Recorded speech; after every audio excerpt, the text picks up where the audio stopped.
Hello, everyone. This is Putnam County historian Larry Tippin. I've been doing a series of talks at the Putnam County Museum for about 10 years now. One of my earlier ones that I did was right around Halloween time, 2016, on cemeteries, burial traditions, customs, and so forth. And we thought we would record that, so we could put it on YouTube. Check it out.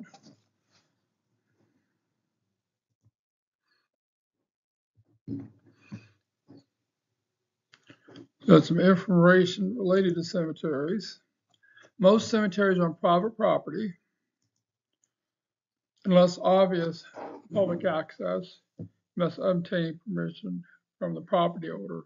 It's not legal in Indiana just to go to a cemetery without permission if it's on private property. Most public records indicated we have about 130 or 140 cemeteries in Putnam County. But through a lot of searching, research, we've documented just over 200 to date. And about a dozen that have been documented in earlier maps or other means that we know have either been relocated or destroyed. Some of the state statutes related to cemeteries. Department of Natural Resources, Division of Historical Preservation and Archaeology, given the statutory responsibility to locate and document every cemetery and burial ground in the state and put on what they call a cemetery registry. Some of the interesting statutes: it's illegal to farm or to conduct animal husbandry in or near a cemetery. It's also illegal to disturb the ground in the cemetery or within 100 feet without having a development plan approved by DNR. That includes probing for tombstones not visible. But DNR does say if you have a tombstone that's partially visible, you can go ahead and uncover the rest of the stone. A deed to a property that has a cemetery should say cemetery in bold capital letters at the bottom of the deed. First, statutes indicate the responsibility of potential trustees and the county cemetery commission. Putnam County does have one. Not every county has a cemetery commission. And criminal mischief now is enhanced if a cemetery is on the registry, and also if you have digital photos of the cemetery. Some of the sources of historical information. There's an 1864 map of Putnam County available online courtesy of the Library of Congress.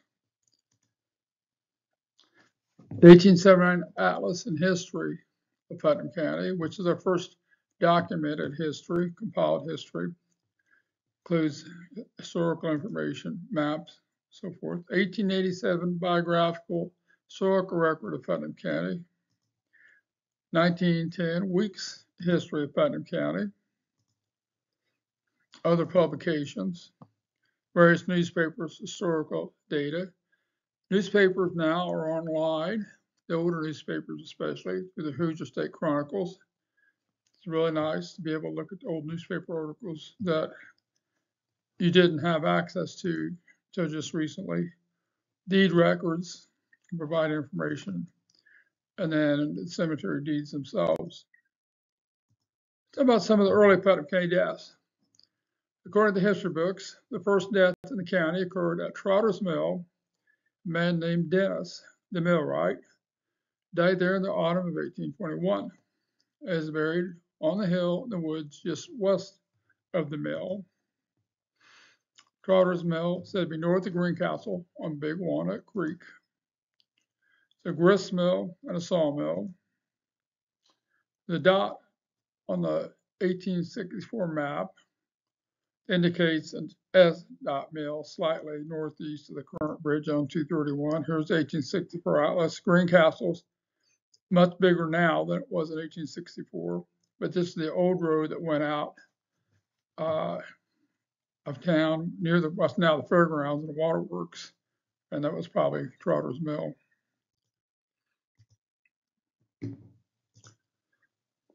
Somewhat later, according to the history books, a stranger in the community died within the northern limits of Greencastle and buried in what was afterward Jacob Daggy's orchard. We've never been able to actually locate where that is. Indicates Jacob Daggy and his wife, or his family, excuse me, in Virginia in 1820 and 1830, and then by 1840 come to Greencastle. In 1837, Jacob Daggy obtained Lot 18, Commissioner's Plot. In 1867, created the Jacob Daggy enlargement to the city of Greencastle, bound by the present US 231 at 93 feet east of Indiana Street.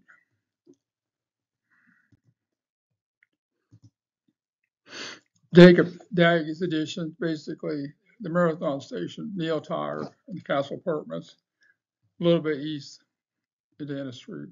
That may or may not be the location of Jacob Daggy's orchard. From land records I found, there's an A. Daggy owning property basically from Jacob Daggy's addition to the railroad at the north end of Greencastle, where the museum is.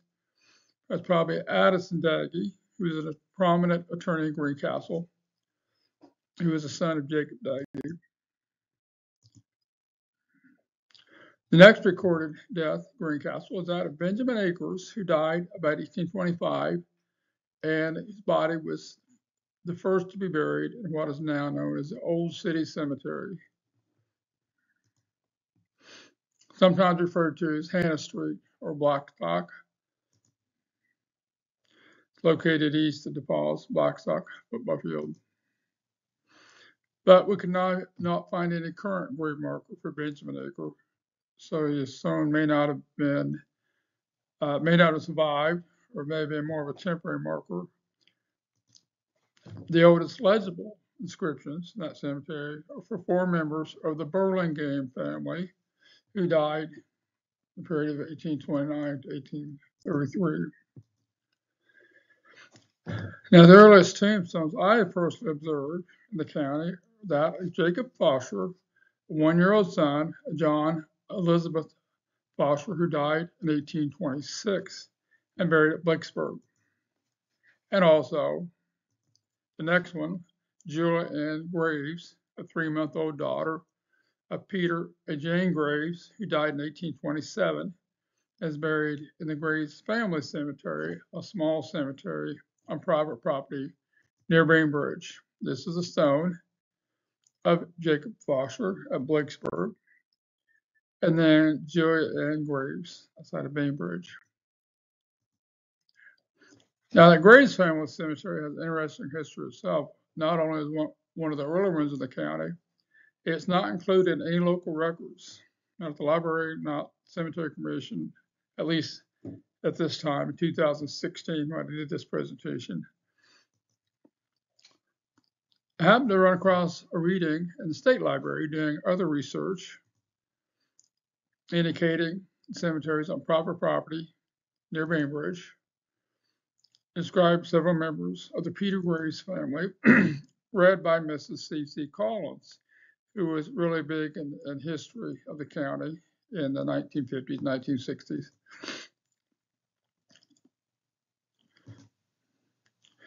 And then the cemetery was marked off, described legal descriptions. I actually went to the plat office and found some legal deeds and so forth and so on around Bainbridge, and found a cemetery had been marked off on a particular piece of property. And then with permission from the DNR to probe, and then also permission from the property owner, we located where the cemetery should be based on the deed records. And every time we went by, we probed a little bit more, marked off that area, then the next time probed a little bit more, then so forth and so on. Then after about a dozen times, we finally found it. dug up the graves, leaned them against trees, took pictures and so forth. And then we did not reset them because the owner didn't want us to, so we put them back in the ground, but we did mark them and marked them with the GPS. An interesting tombstone of Robert Clara Long at New Maysville. Very large stone, one of the more unique ones. See the graves of Robert Clara Long. Robert Long was a physician in New Maysville, moved to Indianapolis in the Irvington area, made his money mostly in real estate investments, left a large fortune. And then this is the burial of him. Another interesting cemetery, so Nutcraft Cemetery in Clinton Township. The owner of the property knew the cemetery was there. He contacted us, and this is a photo of it when he took it to us. So he had been mowing the area around it, but where the cemetery is, it's grown up in trees, which was common. If you don't keep a cemetery mowed, that's what's going to happen. I took some pictures of the stones. It's pretty bad condition. Stones laying on the ground. So, this was in broad daylight. Took the picture. The camera flashed because it was so dark from the canopy. This is one of the stones that we found. You can see it's broken. Cleaned it and reset it. That's what it looks like now.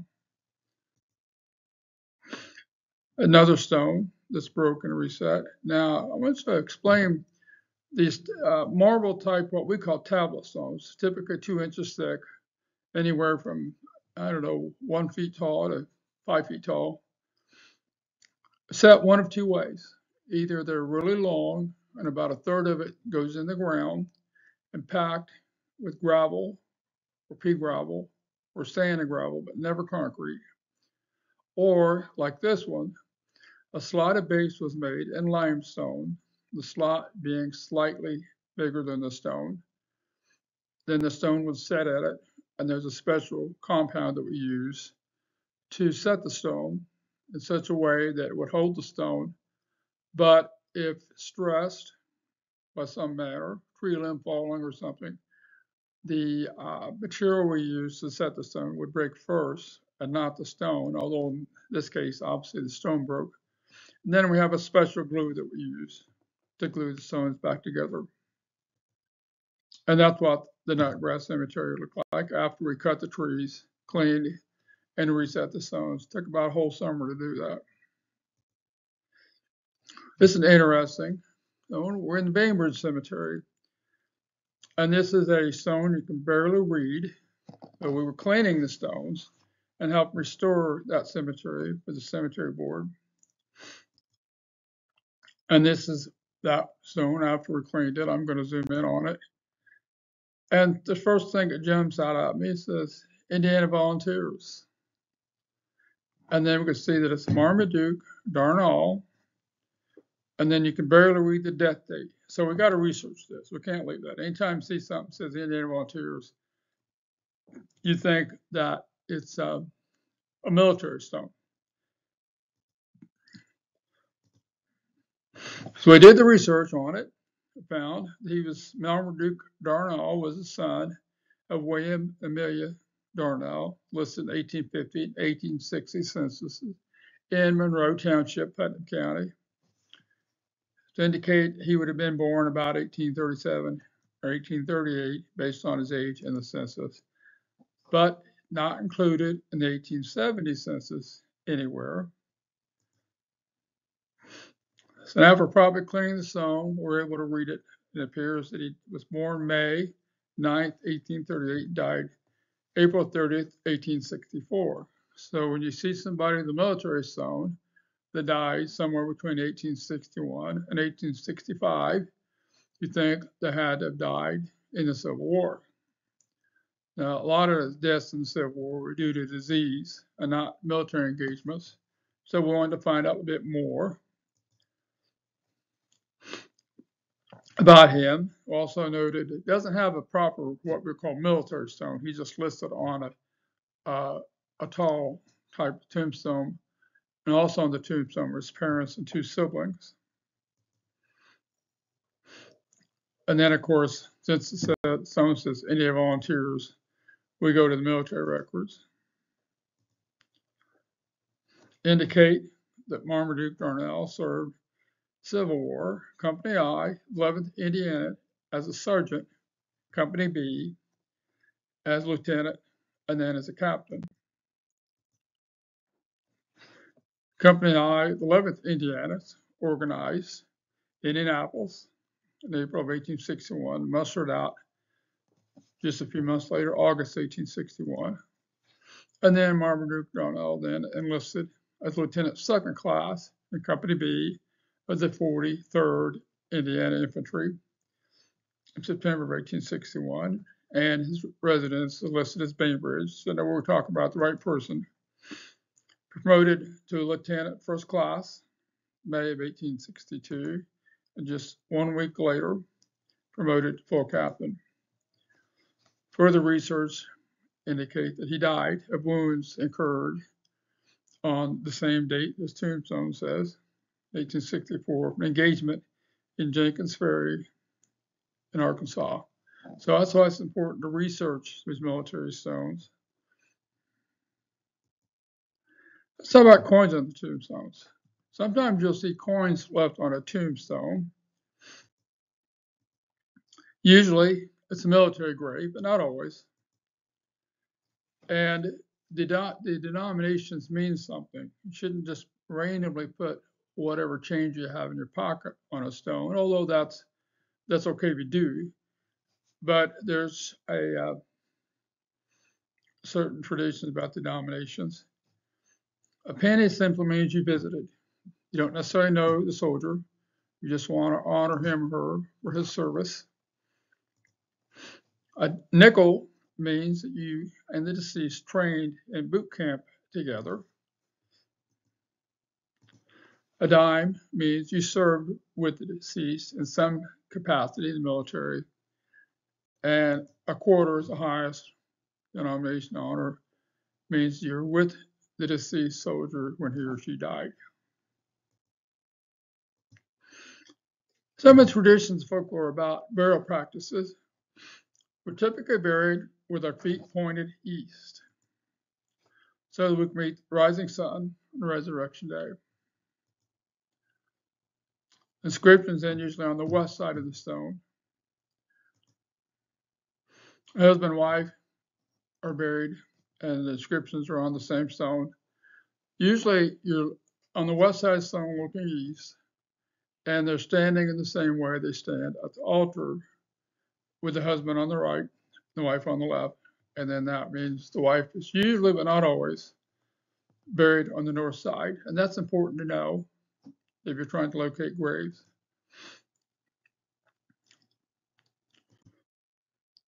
This is an exception to the feet pointed east. This is interesting cemetery in Spencer, Indiana, Nolan County, Riverside Cemetery. You see at least 2 different family plots where you have a headstone type memorial marker in the middle. Then all the family members have a smaller version of that as a footstone with their names and dates on it.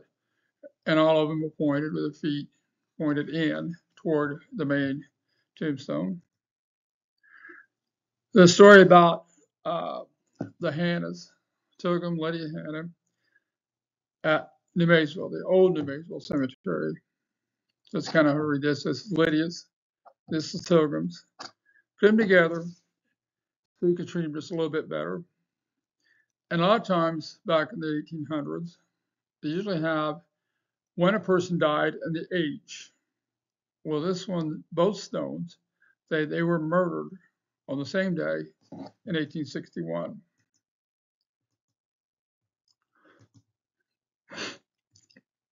So I researched that a little bit more, and it's fun to find out that they were murdered in their sleep, and Lydia was pregnant by Harper Evans. Harper Evans was convicted of their murder, said to have had a interest in Lydia, but upset that Lydia married someone else. And one morning, the neighbors found them in bed, a gruesome murder. They had a trial for Harper Evans, which started about the same time the shots were fired on Fort Sumter in April of 1861. So the newspapers for the next several weeks alternated between the trial and the Civil War. After he was convicted, one of the things that convicted him was that a bloodstained axe was found on his property, and the axe was said to have been leaning against this gravestone for many years, the bloodstained axe.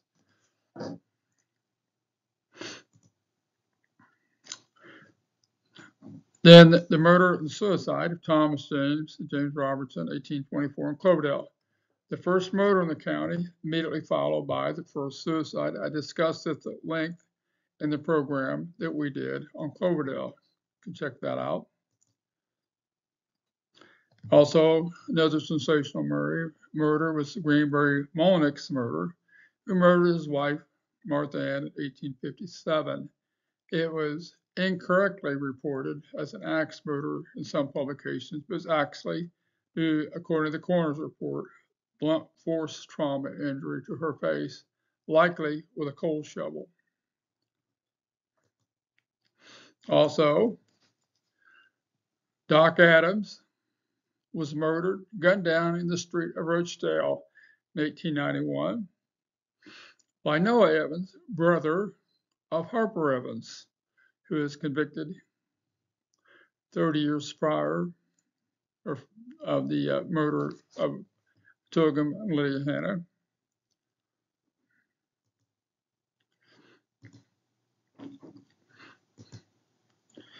And then Paul Bryan. So a lot of people know about Paul Bryan's story. I gave this presentation in 2016, and I knew about as much as everybody else did about Paul Bryan. There's a lot of publications out there who sensationalized the story, but highly inaccurate. And I really never knew the details. Well, when I finished this presentation at the museum, people would come up and talk to you after the presentation. Well, two good friends of mine, Bonnie Bryan and her daughter Kathy, came up, and among other things, they mentioned, hey, we're related to Pearl. So I had never thought to put the association of these Bryans with Pearl Bryan. I've known these people all my life, very good people. One of the Bryans at that time was delivering my mail.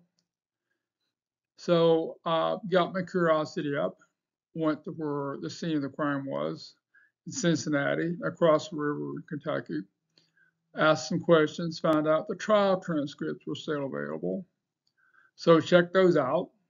And then thanks to newspaper articles, the Hoosier State Chronicles, we're able to put together an accurate account of Paul Bryan's tragedy. And we've since wrote a book on that called The Betrayal of Paul Bryan, which is available at the Putnam County Museum.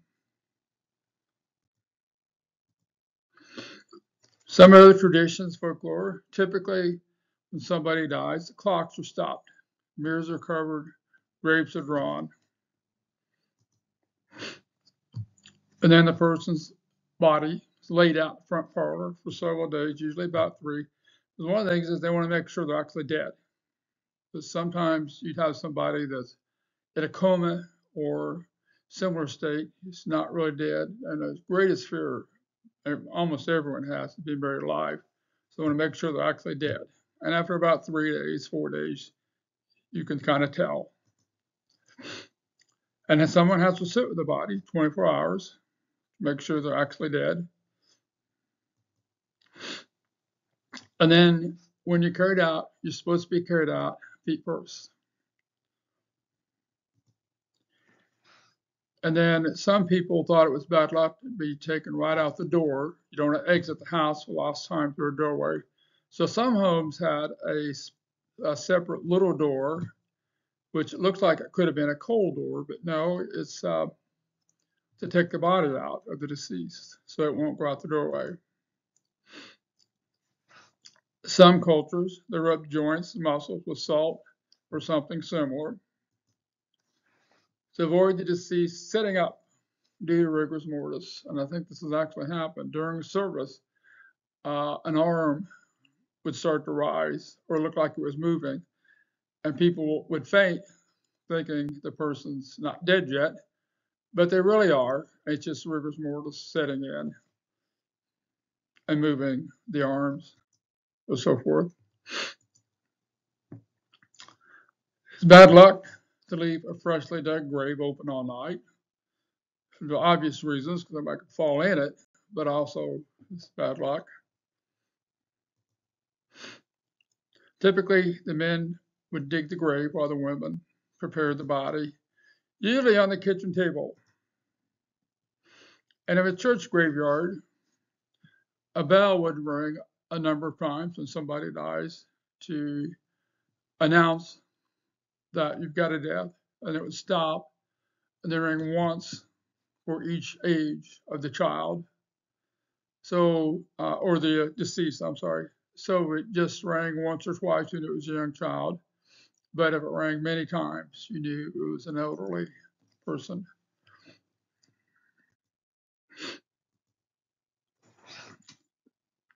Sometimes the deceased were buried with a string on the finger connected to a bell on top of the grave through a pipe or tube. Again, we're so worried about being buried alive. We had actually had that type of thing. And if so, you were saved by the bell. And someone had to sit at the graveyard around the clock for days or even weeks to make sure the bell didn't go off. And somebody had to be there 24 hours. So if you sat in the graveyard during the night, you were working the graveyard shift. With the patent actually issued in 1868 to a gentleman in New Jersey, and this is actually the drawing from the patent, shows a string attached to somebody's hand, and then a bell. Modern embalming, let's talk about that a little bit. Started mostly in the Civil War. So soldiers were dying far from home, and family wanted to see the dead one last time and or bury them at home. And the railroads would not transport a dead body. An interesting story about a soldier being transported. It says this is an actual tombstone at the Old City Cemetery in Greencastle. It's hard to read, but it says soldier died December 9th, 1864, en route home. Well, we believe this was a Confederate soldier who was in probably Camp Douglas in Chicago, gravely ill, and they decided they would send him home to die. And instead of making it all the way south, he died on the train. And the next station they pulled into was Greencastle. So they buried him near some other Civil War veterans in the Old City Cemetery. I believe that's the soldier from that story. So in the bombing, in the mid-1800s, a French developed a means of embalming through the bloodstream, so to speak. And Dr. Thomas Holmes, who is an American physician, experimenting with the French embalming methods. About the time the Civil War started, the first known fatality of the Civil War was a man named Elmer Ellsworth, who had worked for President Lincoln in his Springfield office and also in his presidential campaign. Dr. Holmes visited Lincoln and offered to embalm Ellsworth, and Lincoln agreed. And because he was embalmed, it was successful, he was able to be buried 10 days later in his hometown in New York. So Lincoln was so happy, he gave Dr. Holmes a commission in the Army Medical Corps to embalm Union officers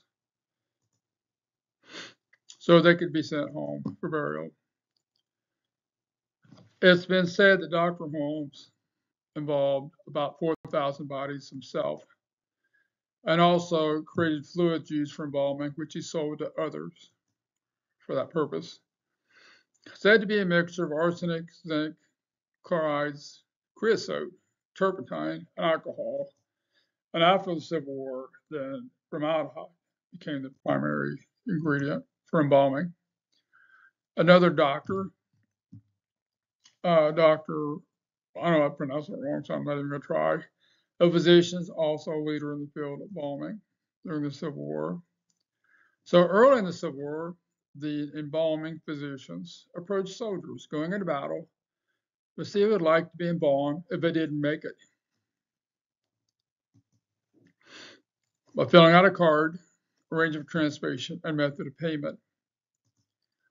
Well, the Army thought this was bad for the morale and ordered this practice to be discontinued. Embalming was often too expensive for the average soldier, and many could not be identified either because the body was not completely intact or there was no identification of the body. Soldiers later in the war sold their names, sometimes their hometown or unit, and to their uniform, usually on the lapel, so they could be identified. And then the embalmers instructed their assistants to seek the bodies of officers because it's more of a chance that the officers and his officer's family would have more money to pay them, but a typical soldier may not. Sometimes the prices were just outlandish. But what are you going to do? They've already embalmed them, and the embalmer sometimes holds the body for ransom, so to speak, until the fee is paid. This is a copy of the actual order where it's actually early war, January, or not early war, but early January of 1865, to discourage bombers from talking soldiers before battle. This is an example of a pump, the Timan pump, to use to inject the embalming fluids. And this is just an example of some of the early embalming fluids. And then this is a reenactment type situation where we had someone doing Civil War reenactment showing what a field hospital might have been. And sometimes then the soldier didn't make it, the embalming tent was right next door. Sometimes they use the barn. You can see the barn was used as the field hospital, then the embalming tent was right beside it. This is I think it's a really neat photo, kind of sad, somber. It was Civil War area procession reenactment. You see a long line of soldiers. A difference between coffin and casket. They're often used synonymously, but there's actually a difference. A coffin is an older style, wide at the shoulder and narrow at the feet. One piece, top board, usually nailed down after the final viewing, but a casket's larger, and the same width the entire length, and usually have two separate lids, so to speak, for viewing. And that's what we typically use in the modern times. This is an example of a photo of a coffin and a casket. I'll talk about the interesting story from the Custis Lee Mansion and Plantation. It's a very interesting story. So this grand home was built in the early 1800s by George Washington Parke Custis, GWP Custis, the step-grandson of General George Washington, the first president of the United States, and the only grandson of his wife Martha. GWP Custis was son of George Parker Custis, and one of two of the four children of Daniel Parke Custis and Martha Dandridge Custis Washington, who lived to adulthood. He married Mary Lee Fitzhugh, and their only child decided to adulthood was Mary Anna Randolph Custis, who married Robert E. Lee, son of Revolutionary War hero Light Horse Harry Lee. And Robert Lee's mother was a cousin of Mrs. Custis, so he frequently visited the Custis mansion and knew Mary Ann when they were growing up.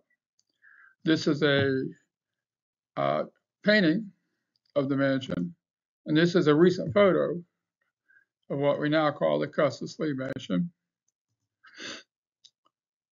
2 years after graduating from West Point, Lieutenant Lee married Mariana Custis in 1831.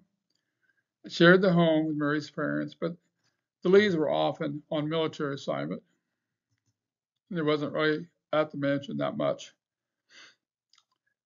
In June of 1862, the United States Congress enacted legislation to impose a property tax on all land in insurrection areas of the United States in the South.